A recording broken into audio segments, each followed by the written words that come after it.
வணக்கம். இன்றைக்கி நம்ம பார்க்க போகிற சமையல் ஒரு அருமையான 3 வகையான குழம்பு ரெசிபி தான் பார்க்க போகிறோம். ஃபஸ்ட்டு கருப்பு கொண்டக்கடலை குழம்பு, 2வது காளான் குருமா குழம்பு, 3வது எண்ணெய் கத்திரிக்காய் குழம்பு. இது 3மே இட்லி, தோசை, சாதம், சப்பாத்தி எல்லாத்துக்குமே அருமையாக இருக்கும். இதே மாதிரியே நீங்கள் 3 குழம்பு செஞ்சு பாருங்கள், டேஸ்ட் வேறு லெவலில் இருக்கும். ஸோ வாங்க இதை எப்படி செய்யலாங்கிறத பார்க்கலாம். ஒரு குக்கர் எடுத்துக்கலாம். தேவையான அளவுக்கு எண்ணெய் சேர்த்துக்கலாம்.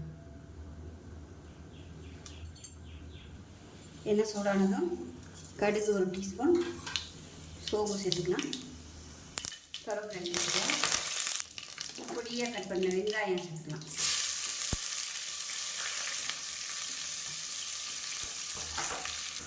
உப்பு கொஞ்சமாக சேர்த்துக்கலாம். வெங்காயம் வதங்குறதுக்கு லேசாக வதங்கினாலும் பூண்டு ஒரு 5 அப்பல் பூண்டு பூண்டாக தட்டி வச்சுக்கி அதை சேர்த்துக்கலாம். தோலோடு சேர்த்துக்கோங்க தட்டி, அப்போ தான் உங்களுக்கு அந்த வாசனை நல்லா இருக்கும். தோலை தான் நல்லா ஃப்ளேவர் இருக்கும், அதனால் தோலோடய தட்டி சேர்த்துக்கணும்.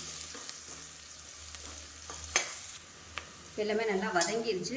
இப்போ குழம்புக்கு தேவையான தூள் என்ன சேர்த்துக்கலாம். நான் வந்து வீட்டில் அரைச்ச குழம்பு தூள் தான் சேர்த்துருக்கேன். நீங்கள் எதை பயன்படுத்திங்களா? நான் வீட்டில் அரைச்சி வச்சுருக்க பொடி தான் யூஸ் பண்ணியிருக்கேன். நீங்கள் எதை யூஸ் பண்ணுவீங்களோ அதை சேர்த்துக்கோங்க. மசாலா தூள் நல்லா பரட்டியாச்சு. இந்த ஸ்டேஜில் 3 மீடியம் சைஸ் தக்காளி மிக்ஸில் அடிச்சு சேர்த்துக்கணும். ஒரிஜினல் நாட்டு தக்காளியாக இருந்துச்சுன்னா நீங்கள் அடித்து சேர்க்கணும்னு அவசியம் இல்லை. சும்மா பொடியாக நறுக்கி போட்டிங்கனாலே உங்களுக்கு நல்லா மசிஞ்சிடும். இந்த பெங்களூர் தக்காளிங்கிறதுனால அது வந்து மசியாது. இந்த மாதிரி அடித்து சேர்த்தோம்னா உங்களுக்கு குழம்பு நல்லா திக்காகும். இப்போ தக்காளி நல்லா வதங்கி எண்ணெய் பிரிய ஆரம்பிச்சிருச்சு. இந்த ஸ்டேஜில் கொண்டக்கடலை வந்து முதல் நாள் நைட்டே ஊற வச்சு வச்சுருக்கேன். அதை அப்படியே சேர்த்துக்கலாம். அந்த தண்ணியோடு சேர்க்கவோன்னா வேறு தண்ணி மாற்றிட்டு சேர்த்துக்கணும். அந்த தண்ணியோடு சேர்த்திங்கன்னா உங்களுக்கு குழம்பு வந்து அப்படியே நுரைச்சி போய் சீக்கிரமாகவே கெட்டு போயிடும். அதனால எப்பயுமே அந்த தண்ணி வந்து யூஸ் பண்ணக்கூடாது. இப்போ புளி தண்ணி வந்து சேர்த்துக்கலாம். தேவையான புளி குழம்புங்கிறதுனால எவ்வளோ புளி தேவையோ அதுக்கு தகுந்த மாதிரி சேர்த்துக்கணும். இப்போ நல்லா வதக்கி விட்டுக்கணும். இப்போ நல்லா கொதிக்க ஆரம்பிச்சிருச்சு. தண்ணி சேர்த்துக்கலாம். தண்ணி நல்லா சூடு பண்ணிவிட்டு சேர்த்துக்கோங்க. இது வந்து தண்ணி கொஞ்சம் கூடவே வச்சுக்கோங்க. ஏன்னா விசில் விட்டு வரையில் உங்களுக்கு வற்றும். அதனால் வைக்கையிலே கொஞ்சம் தண்ணியாக வச்சுக்கோங்க. அடுத்து நம்ம வந்து தேங்காய்லாம் வேறு அரைச்சி ஊற்றணும். உப்பு தேவையான அளவுக்கு சேர்த்துக்கணும். மூடி வச்சிடலாம். மூடி வச்சுட்டு அதில் ஒரு 6 விசில் விட்டுட்டு ஸ்டீம் போனதுக்கப்புறம் பார்க்கலாம்.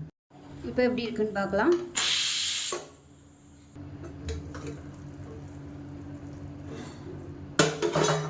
இப்போ பாருங்கள், குழம்பு நல்லா கொதிச்சிருச்சு. இப்போ வந்து ஒரு 4 டேபிள் ஸ்பூன் துருவின தேங்காய், 1 டீஸ்பூன் போல் சோம்பு அரைச்சி வச்சுருக்கேன் சேர்த்து நல்லா நைஸாக இப்போ சேர்த்துக்கலாம். சேர்த்து மீடியமான ஃப்ளேமில் கொதிக்கட்டும். பாருங்கள், இவ்வளோக்கு வச்சுருந்தேன். இப்போ நல்லா அப்படியே கொஞ்சம் திக்காகிடுச்சு. பாருங்கள், இந்தளவுக்கு இருக்கணும். இப்போ கொதிக்கும் போது இன்னும் கொஞ்சம் திக்காகும். மீடியமான ஃப்ளேமில் கொதிக்கட்டும். இப்போ பாருங்கள், தேங்காய் அரைச்சி ஊற்றி லைட்டாக அப்படியே எண்ணெயெல்லாம் கசிய ஆரம்பிச்சிச்சு. இப்போ வந்து கேஸ் அமர்த்திடலாம். விருப்பம் இருந்தால் நீங்கள் கருவேப்பிலை, கொத்தமல்லி எல்லாம் மேலாப்பில் சேர்த்துக்கலாம். அவ்வளோதான். இது வந்து சூடு பண்ண நல்லா கெட்டியாகிட்டே வரும். இது ஆறுச்சுனாலும் குழம்பு நல்லா கெட்டியாக வரும். நல்லா ஒரு 2 நாளைக்கு சூடு பண்ணி இந்த குழம்பு வச்சு சாப்பிட்டிங்கன்னா சூப்பராக இருக்கும். இந்த புளிக்குழம்பு கஞ்சிக்கெலாம் அருமையாக இருக்கும். இப்போ செஞ்சு பாருங்கள். செஞ்சு பார்த்துட்டு எப்படி வந்துச்சுங்கிறத சொல்லுங்கள். வீடியோ பிடிச்சிச்சுன்னா லைக் பண்ணுங்கள், கமெண்ட் பண்ணுங்கள். இந்த குழம்பு எப்படி செய்யலாங்கிறத பார்க்கலாம். இப்போ ஒரு பேன் எடுத்துக்கலாம். இதில் கொஞ்சமாக எண்ணெய் விட்டுக்கலாம். ஒரு 2 டீஸ்பூன் அளவுக்கு எண்ணெய் விட்டுக்கலாம். நான் யூஸ் பண்ணியிருக்கிறது கடலெண்ணெய் யூஸ் பண்ணிங்கன்னா நல்லாயிருக்கும் டேஸ்ட்டு. வந்து எண்ணெய் லேசாக சூடாக ஆரம்பிச்சிருச்சு. இப்போ இந்த ஸ்டேஜில் ஒரு சின்னதாக 2 துண்டு பட்டை சேர்த்துக்கலாம். 1 டீஸ்பூன் போல் சோம்பு சேர்த்துக்கலாம். இப்போ சோம்பு பட்டை பொரிய ஆரம்பிக்குது. 1/4 டீஸ்பூன் போல் கசகசா சேர்த்துக்கலாம். அது கூடவே ஒரு கொத்து கருவேப்பிலை சேர்த்துக்கலாம். 20 சின்ன வெங்காயம் முழுசாக கட் பண்ணி வச்சுருக்கேன், அதை சேர்த்துக்கலாம்.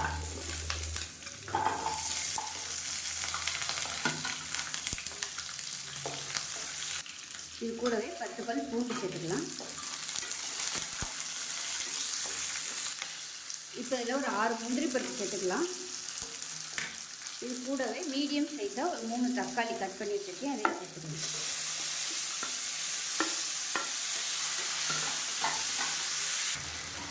இப்போ பாருங்கள், தக்காளி நல்லா வதங்கிடுச்சு. இந்த ஸ்டேஜில் ஒரு 3 டேபிள் ஸ்பூன் துருவின தேங்காய் சேர்த்துக்கலாம். சேர்த்து அந்த சூட்டிலே நல்லா வதக்கி விட்டுக்கலாம்.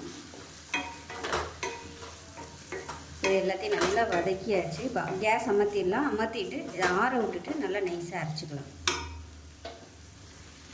இப்போ ஒரு குக்கர் எடுத்துக்கலாம். இப்போ தேவையான அளவுக்கு எண்ணெய் சேர்த்துக்கலாம். நான் வந்து கடலை எண்ணெய் தான் சேர்த்துருக்கேன். இப்போ எண்ணெய் சூடாகவும் கத்திரிக்காய் பார்த்திங்கன்னா ஒரு 1/4 கிலோ அளவுக்கு கத்திரிக்காய் இந்த மாதிரி 4 சைடும் கட் பண்ணி வச்சுருக்கேன். அந்த காம்பு பகுதியை மட்டும் கட் பண்ணிவிட்டு, ரொம்ப கட் பண்ணிட வேணாம், ஓரளவுக்கு கட் பண்ணிக்கோங்க. இப்போ நம்ம எண்ணெயில் போட்டு நல்லா வதக்கி எடுத்துக்கலாம்.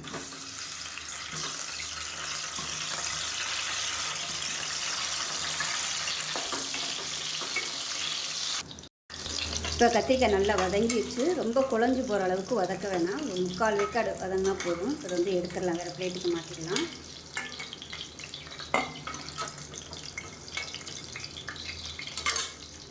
இப்போ அதே எண்ணெயில் 1 டீஸ்பூன் போல் கடுகு, 1 டீஸ்பூன் போல் சீரகம், கொஞ்சமாக வெந்தயம் சேர்த்துக்கலாம், கருவேப்பிலை சேர்த்துக்கலாம். இப்போ இதில் பொடியாக நறுக்குன்னு வெங்காயம் சேர்த்துக்கலாம்.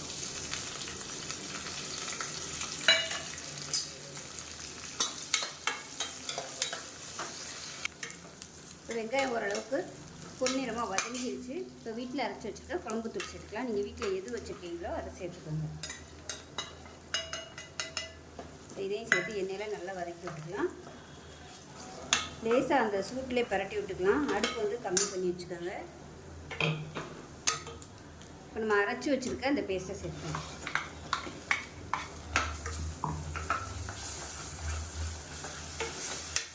இதையும் நல்லா கலந்து விட்டுக்கலாம். இது நல்லா வதங்கிடுச்சு. இப்போ தேவையான அளவுக்கு புளி தண்ணி சேர்த்துக்கலாம். இது புளிக்குழம்புங்கிறதுனால புளி கொஞ்சம் கூட இருந்தால் தான் நல்லாயிருக்கும். இப்போ இந்த சைடு குழம்புக்கு தேவையான தண்ணி சேர்த்துக்கலாம். நான் வந்து சூடு பண்ணிட்டு தான் தண்ணி சேர்த்துருக்கேன். இதை கலந்து வச்சுக்கலாம். இப்போ மிக்சியால் சீட்டு தண்ணி சேர்த்துக்கலாம்.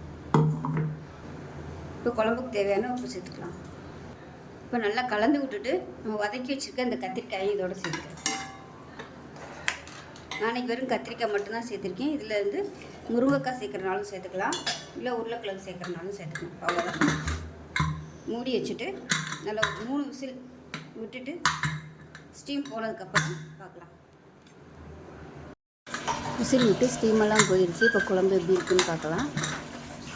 பாருங்கள், நல்லா சூப்பராக வந்துடுச்சு. தகன்னு அருமையான எண்ணெய் கத்திரிக்காய் குழம்பு ரெடி ஆகிடுச்சு. டேஸ்ட்டு சூப்பராக இருக்கும். இட்லி, தோசை, ஊத்தப்பம், சாதம் எல்லாத்துக்குமே அருமையாக இருக்கும். ஸோ செஞ்சு பாருங்கள். செஞ்சு பார்த்துட்டு எப்படி இருந்துச்சுங்கிறத சொல்லுங்கள். வீடியோ பிடிச்சுன்னா லைக் பண்ணுங்கள், கமெண்ட் பண்ணுங்கள், சேனலை சப்ஸ்கிரைப் பண்ணுங்கள், பக்கத்தில் உள்ள பெல். இப்போ ஒரு மிக்ஸி ஜார் எடுத்துக்கலாம். இதில் வந்து ஒரு 5-6 சின்ன வெங்காயம் சேர்த்துக்கலாம். இது கூடவே இஞ்சி துண்டு ஒரு 3-4 பீஸ் சேர்த்துக்கலாம். இஞ்சி வந்து கம்மியாகவும் பூண்டு வந்து கொஞ்சம் அதிகமாகவும் சேர்த்துக்கோங்க. பூண்டு வந்து பெரிய பல்லாக ஒரு 5 பல் எடுத்துருக்கேன். இப்போ இதை மட்டும் தனியாக அரைச்சிக்கலாம். இப்போ இன்னொரு மிக்ஸி ஜார் எடுத்துக்கலாம். இதில் வந்து மெஷரிங் கப்பில் 1 கப் அளவுக்கு துருவின தேங்காய், இது கூடவே 1 டீஸ்பூன் போல் சோம்பு, சின்னதாக ஒரு 2 துண்டு பட்டை, 1 ஏலக்காய், 2 கிராம்பு சேர்த்துக்கலாம். 2 பச்சை மிளகாயை உடைச்சிட்டு சேர்த்துக்கலாம். இது கூடவே ஒரு 6 முந்திரி பருப்பு, 1/4 டீஸ்பூன் போல் கசகசா, அதே மாதிரி 1/4 டீஸ்பூன் வர மாதிரி தர்பூசணி விதை. இது வந்து ஆப்ஷனல் தான், கிடச்சிச்சின்னா நீங்கள் வந்து சேருங்க. டேஸ்ட் நல்லாயிருக்கும், நல்ல ஒரு திக்னஸ் கொடுக்கும். இது வந்து டிபார்ட்மெண்ட் ஸ்டோரில் வந்து ஈஸியாகவே கிடைக்கும். தர்பூசணி விதைன்னு சொல்லி வச்சுருப்பாங்க, நல்லாயிருக்கும். இது வந்து எந்த குருமாக்குனாலும் நீங்கள் சேர்த்திங்கன்னா நல்லாயிருக்கும். சிக்கன் குருமா, மட்டன் குருமா எது சேர்த்தாலும் நல்லா திக்னஸாக இருக்கும். இது எல்லாத்தையுமே தண்ணி ஊற்றி நல்லா நைஸாக அரைச்சிக்கலாம். இப்போ ஒரு குக்கர் எடுத்துக்கலாம். தேவையான அளவுக்கு எண்ணெய் விட்டுக்கலாம். எண்ணெய் சூடாயிருச்சு. ஒரு பிரியாணி இலை, 1 டீஸ்பூன் சோம்பு, கொஞ்சமாக கல்பாசி, 2 கிராம்பு, ஒரு சின்ன துண்டு பட்டை, இது எல்லாத்தையும் சேர்த்துக்கலாம். இப்போ கருவேப்பிலை சேர்த்துக்கலாம். கொஞ்சமாக புதினா இலை சேர்த்துக்கலாம். நீளமாக நறுக்குன்னு பெரிய வெங்காயம் சேர்த்துக்கலாம்.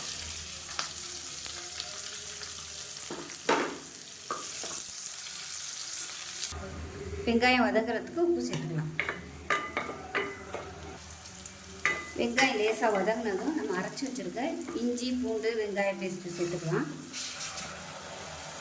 இது வந்து உங்களுக்கு நல்ல ஃப்ளேவர் கொடுக்கும் அந்த சின்ன வெங்காயம் அரைச்சி சேர்க்கும்போது. அதை நீங்கள் யூஸ் பண்ணி பார்த்தீங்கன்னா தான் உங்களுக்கு தெரியும். சூப்பராக இருக்கும். தேங்காவோடே போட்டு அரைக்கலாம், ஆனால் இருந்தாலும் அந்த இஞ்சி பூண்டோட ஃப்ளேவர் வந்து அதில் வர மாட்டேங்குது. அதனால தான் நான் வந்து இது தனியாக அரைச்சி சேர்த்துருக்கேன். இஞ்சி பூண்டு பேஸ்ட்டு நல்லா வதக்கிடுச்சு. இப்போ பொடியெல்லாம் சேர்த்துக்கலாம். தனியாத்தூள் 1 டேபிள் ஸ்பூன், 1/2 டேபிள் ஸ்பூன் மிளகாத்தூள். இது காரம் அதிகமாக இருக்குங்கிறதுனால 1/2 டேபிள் ஸ்பூன் சேர்த்துருக்கேன். உங்களோட காரத்துக்கு தகுந்த மாதிரி நீங்கள் கூடவோ குறைச்சி சேர்த்துக்கலாம். 1/4 டேபிள் ஸ்பூன் மஞ்சத்தூள், 1/2 டேபிள் ஸ்பூன் சிக்கன் மசாலா தூள். இது வந்து நம்ம இட்லிக்கு சப்பாத்தி இதுக்கெல்லாம் தொட்டு சாப்பிடல. இந்த சிக்கன் மசாலா தூள் போட்டிங்கன்னா கொஞ்சம் நல்லா ஃப்ளேவராக இருக்கும். பசங்கள்லாம் விரும்பி சாப்பிடுவாங்க. கடையில் வாங்கி சாப்பிட்ற அந்த சால்னா டேஸ்ட்டு கிடைக்கும். இல்லைன்னா chicken masala, mutton masala, chicken 65 masala எது இருந்தாலும் அதில் சேர்த்துக்கோங்க கொஞ்சம். இப்போ பாருங்கள், எண்ணெயில் நல்லா வதக்கியாச்சு. இப்போ மீடியம் சைஸாக ஒரு 3 தக்காளி மிக்சியில் அடித்து வச்சுருக்கேன், அதை சேர்த்துக்கலாம். இப்போ இது நல்லா எண்ணெய் பிரிஞ்சு வர அளவுக்கு வதக்கிக்கலாம். தக்காளியில் உள்ள அந்த தண்ணி சத்து நல்லா வதங்கி எண்ணெய் பிரிஞ்சு வரணும். இப்போ பாருங்கள், தக்காளி நல்லா வதங்கி ஓரளவுக்கு நல்லா எண்ணெய் பிரிய ஆரம்பிச்சிருச்சு. இந்த ஸ்டேஜில் 2 பேக்கெட் வந்து நான் மஷ்ரூம் எடுத்திருக்கேன். ஸோ இது வந்து ஒரு 5 பேர் 6 பேர் சாப்பிட்ற அளவுக்கு இந்த குருமா கரெக்டாக வரும். அதனால் நீங்கள் இந்த அளவுக்கு மஷ்ரூம் சேர்த்துக்கோங்க, உங்களோட விருப்பம் தான். ஏன்னா இது வந்து வதங்கிடும், அப்படியே சுருங்கிடும், நல்லா கொஞ்சமாயிரும். ஸோ 5 பேர் 6 பேர் சாப்பிடையில ஸோ இந்தளவுக்கு அது போட்டால் தான் நல்லாயிருக்கும். இப்போ இதுவும் நல்லா வதங்கட்டும்.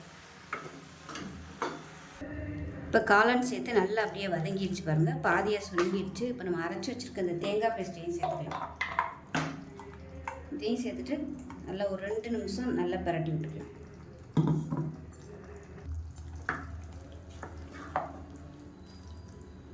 இப்போ தேவையான அளவுக்கு உப்பு சேர்த்துக்கலாம். முதலே கொஞ்சம் உப்பு சேர்த்துருக்கேன், பார்த்துக்கிட்டு கடைசியாக நம்ம உப்பு சேர்த்துக்கலாம். இப்போ நல்லா கலந்து விட்டாச்சு.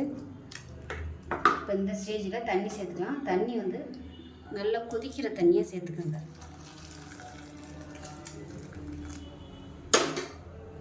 இப்போ திக்னஸ் பார்த்துக்கிட்டு ஊற்றிக்கோங்க. அப்படி ஒரு வேளை ரொம்ப திக்காக இருந்துச்சுன்னா மறுபடியும் நம்ம தண்ணி ஊற்றி கொதிக்க விட்டுக்கலாம்.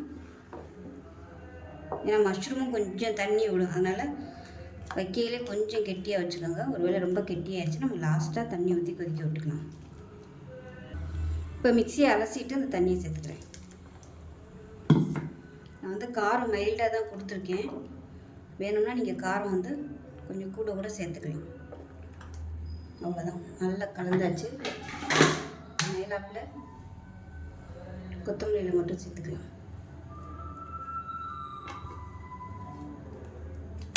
சேர்த்துட்டு மூடி வச்சிடலாம்.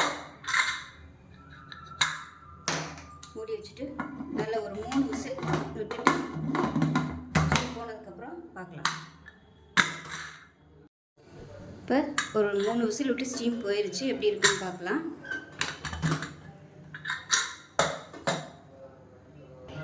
இப்போ நல்லா மிக்ஸ் பண்ணி விட்டுக்கலாம். சூப்பராக இருக்குது பாருங்கள். இந்த திக்னஸ் வந்து கரெக்டாக இருக்குது. அது தண்ணி ஊற்றணுங்கிற அவசியம் இல்லை, ரொம்பவும் திக்காக இல்லை, ரொம்பவும் தண்ணியாக இல்லை. கொஞ்சம் ஆறுச்சுன்னா இன்னும் நல்லா கெட்டிப்படும். சூப்பராக இருக்குது. ஒரு சால்னா ஃப்ளேவரில் அருமையாக ரெடி ஆயிடுச்சு குருமா, தக்காளி குருமா, அதாவது மஷ்ரூம் தக்காளி குருமா ரெடி ஆயிடுச்சு. இது வந்து இட்லி, தோசை, ஊத்தப்பத்துக்கெலாம் சூப்பராக இருக்கும். அது சப்பாத்திக்கு தொட்டுக்கலாம், பரோட்டாக்கு தொட்டுக்கலாம், சைடிஷாகவும், அதாவது பிரியாணி இந்த மாதிரி இதுக்கெலாம் சைடிஷாகவும் வச்சுக்கலாம். ஸோ அவ்வளோதான், சூப்பராக ரெடி ஆயிடுச்சு. நான் வந்து இன்றைக்கி இட்லிக்கு தான் வச்சுருக்கேன். ஸோ இட்லியில் ஊற வச்சு சாப்பிடல அவ்வளோ சூப்பராக இருக்கும். இது சப்பாத்திக்குனா இன்னும் கொஞ்சம் அப்படியே கெட்டியாக வச்சுக்கிட்டிங்கன்னா நல்லாயிருக்கும். ஸோ இதே மாதிரியே செஞ்சு பாருங்கள். செஞ்சு பார்த்துட்டு எப்படி வந்துச்சுங்கிறத சொல்லுங்கள். வீடியோ பிடிச்சிச்சின்னா லைக் பண்ணுங்கள், கமெண்ட் பண்ணுங்கள், சேனலை சப்ஸ்கிரைப் பண்ணுங்கள், பக்கத்தில் உள்ள பெல் பட்டனையும் ப்ரெஸ் பண்ணுங்கள். நன்றி.